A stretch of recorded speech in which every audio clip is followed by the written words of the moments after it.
আসসালামু আলাইকুম প্রিয় শিক্ষার্থী বন্ধুরা, আজকে আমরা ক্লাস 7 এর ইংলিশ গ্রামারের পার্টস অফ পিস অর্থাৎ এই যে নাম্বার 1 ইউনিট নাম্বার 1 এটার পার্টস অফ পিস এর আজকে আমরা ক্লাস নেব। ওকে, এই বিষয়টা নিয়ে আমরা আজকে তোমাদের সাথে শেয়ার করব 2026 সালে কিভাবে গ্রামার পড়লে তোমরা খুব সহজেই পরীক্ষায় এ প্লাস পাবে বা নিশ্চিত এ প্লাস পেতে পারো, সেই সকল টেকনিক সহকারে আমরা তোমাদের সাথে আলোচনা করব। ঠিক আছে, অর্থাৎ 2026 সালে তুমি গতানুগতিক ভাবে যদি পড়ালেখা করো তাহলে কিন্তু তুমি ভালো একটা রেজাল্ট করতে পারবে না। কিছু তোমাকে টেকনিক করে তোমাকে পড়তে হবে, কোনগুলো পড়তে হবে আর কোনগুলো পড়তে হবে না, কোনগুলো তুমি অ্যাভয়েড করবে আর কোনগুলো তুমি বেশি করে এফোর্ট দিবে, এগুলো তোমাকে জেনে বুঝে তারপর পড়ালেখা করতে হবে। যদি তুমি এভাবে পড়তে পারো তবেই তুমি কি করতে পারবে, ফার্স্ট সেমিস্টারেই বা ইংলিশ গ্রামারের উপর ভালো একটা মার্ক তুমি ক্যারি করতে পারবে, কারণ তুমি টেকনিক ছাড়া কখনোই তুমি ভালো রেজাল্ট করতে পারবে না। তাহলে চলো আস্তে আস্তে আমরা একটু প্র্যাকটিস করি, তারপরে এ বিষয় নিয়ে আমরা আস্তে আস্তে বিস্তারিত আলোচনা করার চেষ্টা করব। দেখো এখানে কি রয়েছে, নাউন পার্টস অফ স্পিচ, কিন্তু আমরা ক্লাস 6 এ পড়েছি তাই না? পার্টস অফ স্পিচ কত প্রকার? 8 প্রকার, সেটা তোমরা জানো। Noun pronoun adjective verb adverb preposition conjunction interjection, এগুলো তোমাদের আর শিখতে হবে না, এগুলো তোমরা জানো। ঠিক আছে, এখন তোমাদের একটু এখানে দেখতে হবে যে, কারণ যেহেতু তোমরা নতুন ক্লাসে এসেছো একটু তোমাদের আনইজি হবে, তারপরে তোমরা ঠিক হয়ে যাবে। ঠিক আছে, এখানে দেখো, এখানে বলছে look at the underlined words in the following passage, অর্থাৎ এই যে আন্ডারলাইন কৃত যে ওয়ার্ড গুলো আছে সেগুলো কি। ঠিক আছে, এগুলো তোমাকে ফাইন্ড আউট করতে বলছে, যে এগুলো কি সেটা আমাকে বলবে। দেখো, Anika, Anika is in class 7, Anika কোথায় পড়ে? ক্লাস 7 এ পড়ে। তাহলে দেখো এই যে অনিকাটা কি, অনিকাটা হচ্ছে নাউন, আর এই যে 7 এটাও নাউন।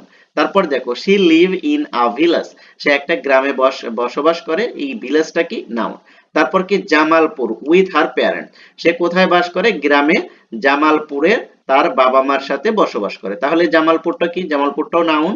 তারপরে দেখো প্যারেন্টস, এটাও কিন্তু নাউন। ওকে, একটু টেকনিকে তোমাকে শিখতে হবে, নাউন কোনগুলো কিভাবে তুমি ফাইন্ড আউট করবে, এগুলো কিন্তু আমরা আস্তে আস্তে তোমাদের সাথে টেকনিক সহকারে শেয়ার করব। নিয়মিত তোমাদের এই ক্লাসের ভিডিওগুলো আসবে এবং ভিডিওগুলো কিন্তু এই চ্যানেলের প্লে লিস্টে সেট করা থাকবে, তোমরা তোমাদের সময় মতো সেগুলো দেখে নিবে। তারপরে দেখো সিস্টার্স, সিস্টার নাউন, সিস্টার্স বোনগুলো, ঠিক আছে, এটাও নাউন। তারপরে দেখো স্কুল, স্কুল এটাও নাউন। এখানে একটা প্যাসেজ দিছে, সেই প্যাসেজের ভিতর থেকে কিছু আইডেন্টিফাই করে দিছে, আন্ডারলাইন করে দিছে ওয়ার্ডগুলো, সেই ওয়ার্ডগুলোকে ওরা বলছে যে এগুলো কি, অর্থাৎ তোমাকে নাউনটাকে খুঁজে বের করতে হবে। ওকে, তারপর দেখো শি হ্যাজ টু সিস্টার, তার দুটি বোন আছে। She often takes them to school, আর সে তাদেরকে প্রায়ই কি করে, স্কুলে নিয়ে আসে, স্কুল থেকে। ঠিক আছে, তারপরে দেখো she has to help her mother as well, সে তার মাকে কি করে, মাঝে মাঝে সে তার মাকে কি করে, সাহায্য করে। তারপরে দেখো her father is a small businessman, তার পিতা একজন ছোট ব্যবসায়ী, যে ফাদার নাউন, তারপর বিজনেসম্যান নাউন। তারপরে দেখো in her free time, আর তাদের অবসর সময়, টাইমটাও noun. Anika like to draw picture, আর অনিকা কি করে, পিকচার আঁকে, এই যে পিকচারটাও নাউন। তারপরে দেখো and to write poems, এবং কি করে, কবিতা লেখে ইন বাংলা, বাংলায়, এই বাংলাটাও কি, নাউন। অনিকাস ড্রিম, আর অনিকার স্বপ্ন is to become a computer engineer, দেখো অনিকার স্বপ্ন কি, একজন কম্পিউটার ইঞ্জিনিয়ার হয়, এই ড্রিমটাও এখানে নাউনের কাজ করছে, ইঞ্জিনিয়ারটাও এখানে নাউনের কাজ করছে। ওকে, তাহলে দেখো কোনো কিছুর নামকেই কি বলে, নাউন বলে। আমরা এতটুকু যদি মাথায় রাখতে পারি তাহলে কিন্তু নাউনটাকে ফাইন্ড আউট করা আমাদের জন্য অনেকটাই সহজ হয়ে যায়। তারপরে দেখো দিস আর অল নাউন্স, এখানে যা যা আছে সবগুলো noun. A noun is a word use to refer to people, দেখো নাউন যেগুলো, সেই ওয়ার্ডগুলো কি হয়, সাধারণত পিপল কে বোঝায়, অ্যানিম্যাল কে বোঝায়, পশু পাখিকে বোঝায়, অবজেক্ট কোনো বিষয়কে বোঝায়, substance, states, events, idea and feeling. অর্থাৎ এই যে তোমাকে আমি ক্লাস 6 এ নাউনের যে ক্যাটাগরিগুলো তোমরা পড়েছিলে না, যে ফুডসে, তারপর ইনস্টিটিউশন, তারপরে তোমার কি ফ্লাওয়ার, বিভিন্ন ক্যাটাগরির যে নাউন সেটাই এখানে ওরা বলেছে। তারপরে দেখো এইটা আমাদের সবচেয়ে গুরুত্বপূর্ণ, ঠিক আছে, এই যে beta, noun can be countable or uncountable, noun can be, noun হতে পারে কাউন্টেবল অর আনকাউন্টেবল, নাউন দুই ধরনের হতে পারে, এটা তোমাকে মাথায় রাখতে হবে। ঠিক আছে, নাউনটা কিন্তু দুই ধরনের হতে পারে, সেটা কি, কাউন্টেবল এবং আনকাউন্টেবল, এটা কিন্তু তোমাকে মাথায় রাখতে হবে। ঠিক আছে, the nouns which can be counted are countable and those which cannot be counted are uncountable। অর্থাৎ যখন নাউনটাকে গণনা করা যায় তখন সেটা কি হবে কাউন্টেবল, আর যখন গণনা করা যায় না তখন সেটা কি হবে আনকাউন্টেবল। ওকে, একটা জিনিস তুমি একটু মাথায় রাখবে, সেটা হলো যে কাউন্টেবল যেটা যেটা তুমি গণনা করতে পারো, আনকাউন্টেবল যেটা তুমি গণনা করতে পারো না সেটাকে আনকাউন্টেবল বলে। তাহলে দেখো আমরা এই যে এতটুকু যদি দেখি তাহলে খুব সহজেই বুঝতে পারবো যে কাউন্টেবল এবং আনকাউন্টেবল নাউনের ভিতরে যে পার্থক্য সেটা আমরা খুব ভালোভাবে বুঝতে পারবো। এটা একটু দেখো, রিড দ্য ফলোইং সেন্টেন্স, এই সেন্টেন্স গুলো পড়ো and say whether the underlined nouns are countable or uncountable।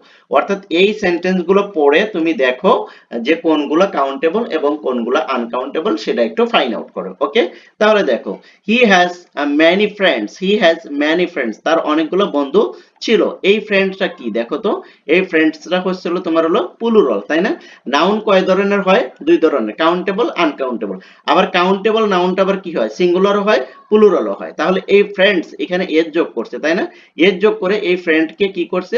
Plural করেছে। তাহলে এটা কি কাউন্টেবল নাউন। ফ্রেন্ড কি গোনা যায় না? একজন দুইজন তিনজন করে গোনা যায়, তার মানে কি এটা কাউন্টেবল নাউন। তারপরে দেখো Kamal has given me some good news, Kamal আমাকে কি দিয়েছে? একটা ভালো কিছু ভালো খবর দিয়েছে।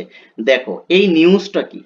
নিউজটা কি? নিউজটা হচ্ছে হলো তোমার হলো কাউন্টেবল না, নিউজটা কি আনকাউন্টেবল। ওকে, নিউজটা কি আনকাউন্টেবল নাউন। ওকে, তারপরে দেখো তারপরে Urmi Urmi brought some books from the library. দেখো উর্মি কি করছে? কিছু, এই ব্রড মানে কি বই ধার নেওয়া, সাম বুকস কিছু বুক ফ্রম দ্য লাইব্রেরি। দেখো এই বুকটা কি? বুকের কি প্লুরাল করছে বুকস, লাইব্রেরি, বুক এবং লাইব্রেরি এটা কি? বুকটাও হলো তোমার কাউন্টেবল, লাইব্রেরিটাও কাউন্টেবল। ওকে, তারপরে দেখো Afsana eats bread for breakfast, আর আফসানা কি করছে? সকালে ব্রেকফাস্ট করেছে কি দিয়ে? অর্থাৎ রুটি দিয়ে, রাইট?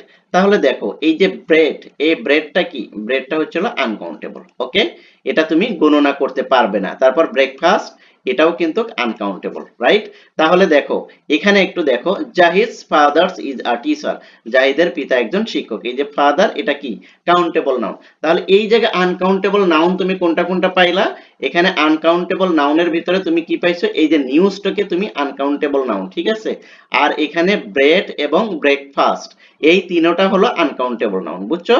এই তিনটা আনকাউন্টেবল নাউন, আর বাকি যেগুলো আছে সবগুলোই কাউন্টেবল নাউন। তাহলে আশা করি তোমরা এতটুকু বুঝতে পেরেছো যে কোনটা কাউন্টেবল আর কোনটা আনকাউন্টেবল নাউন, রাইট? এর পরবর্তীতে আমরা বাকি ক্লাসগুলো নেব।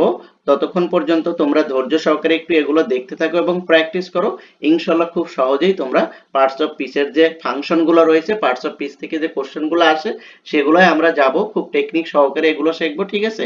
একটু তোমরা ভিডিওগুলো দেখো এবং তোমার ফ্রেন্ড সার্কেলের ভিতরে এগুলো একটু শেয়ার করে দিও যাতে করে তারাও এখান থেকে দেখতে পারে। আর তুমি যদি আমার এই চ্যানেলে নতুন হয়ে থাকো তাহলে অবশ্যই চ্যানেলটি সাবস্ক্রাইব করে পাশে থাকবে। থ্যাংক ইউ সো মাচ, আল্লাহ হাফেজ।